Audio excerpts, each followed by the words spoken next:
We are back in the studio, and today we have got a very interesting topic. We'll be talking about Africa, and we'll be looking at the ballot. Does the ballot really work in Africa? So I've got a special guest with me in the studio, Mark Woodpecker. Hello, Alan. So yeah, Mark, welcome. Thank you. Yeah, let's kickstart this discussion, Mark. Yeah. Yeah, so does the ballot really work in Africa?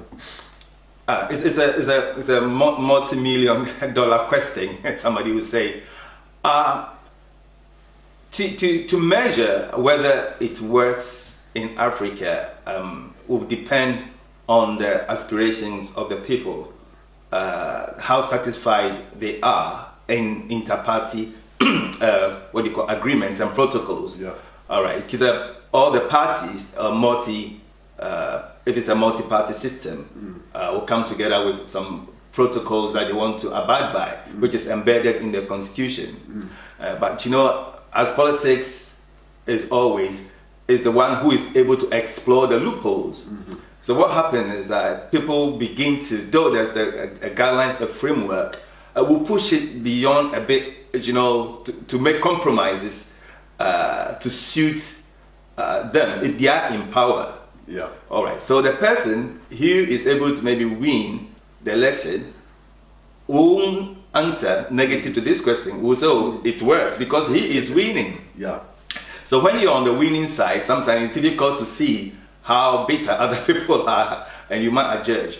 Again, because democracy comes from a form of ideology base, it depends who is measuring. For instance, if you bring a Western organization to come and look at some elections happening in Malawi, they are looking at it from the lens of their Eurocentric or Westernized mindset. Yeah. Yeah. Okay, and they will have a form of checklist, and they will take it. And if they don't see something that has gone really to the extreme side, they will say the elections were fair or free and fair. Yeah.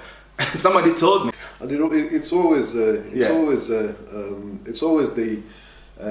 ruling party or the incumbent. Yes. That normally have an upper hand. Yeah. Against the other opposing side. Yeah. We have seen in most African countries whereby, you know, you see there's no level playing field. Yes. You know, and sometimes you tend to wonder. Yeah. That and what you're saying is very, very true. You could see that sometimes when people even take power, they don't do enough consultations with the other side. Because they've got majority, yeah, they push through the policies or changes in policies or parliamentary acts very quickly. Yeah, yeah. Okay, and when the other side try to challenge it, because they've got the majority, they don't care, and that is a bad practice. Okay, because you are setting in stone, or you are setting a precedent that when you are not in power and the other guys come, it's going to be a tick for tat, and that's what African democracy has become. Yeah. How I can damage my opponents and damage them in such a way that they cannot even rise again. But you see, we've got majority and we've got minority, which is the alternative government. So you bring in alternative ideas and options to shape the policies that will benefit the country as a whole. Absolutely. Not because you are in power and you want to remain in power. You have to think your nations first.